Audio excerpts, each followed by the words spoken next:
On a more serious note this morning, we begin with the long-delayed trial of the man who has boasted that he orchestrated the 9/11 terror attacks on America.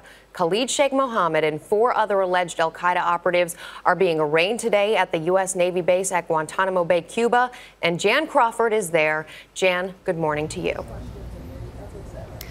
Well, good morning, Rebecca. We were here 4 years ago when the Bush administration brought Kahlid Sheikh Mohammed and the other 4 top suspects to trial here in a military courtroom. But when President Obama took office, he ordered Guantanamo closed. The charges were dismissed. He said these suspects would be brought to a regular criminal courtroom in New York City. But opposition to that was so intense, they had to scrub those plans. And now we're right back to where we started, at military trials on Guantanamo Bay.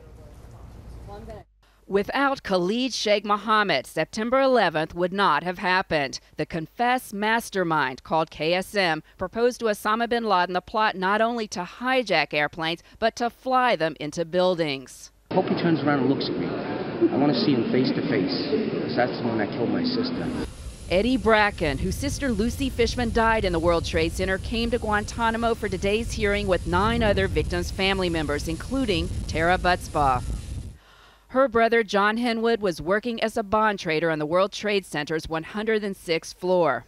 Imagine how you would feel if you looked at the burning buildings and it was your brother.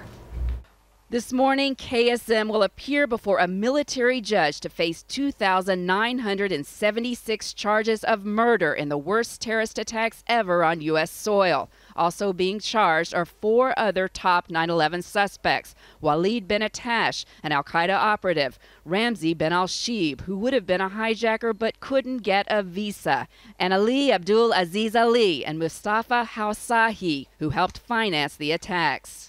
4 years ago, the Bush administration brought the 5 to trial in the same military courtroom. It was the first time the public had seen KSM since his capture in 2003, and he was unrecognizable. Thin and with a long, bushy beard, KSM also was defiant. He fired his lawyers, railed against America, and told the judge he wanted to plead guilty because, as he said, "I'm looking to be martyred." Now, although the 5 suspects 4 years ago all said they wanted to plead guilty, we're hearing from defense attorneys this time they've changed their minds. They may not enter a guilty plea when we go into that courtroom later on this morning, which would mean that these proceedings here in this military courtroom would continue, giving Kahlid Sheikh Mohammed and the other 4 suspects a platform to continue bashing America. Rebecca, Jeff? And that has always been the concern. Jan Crawford in Guantanamo Bay, Cuba. We'll check back in with you a little bit later. Thank you.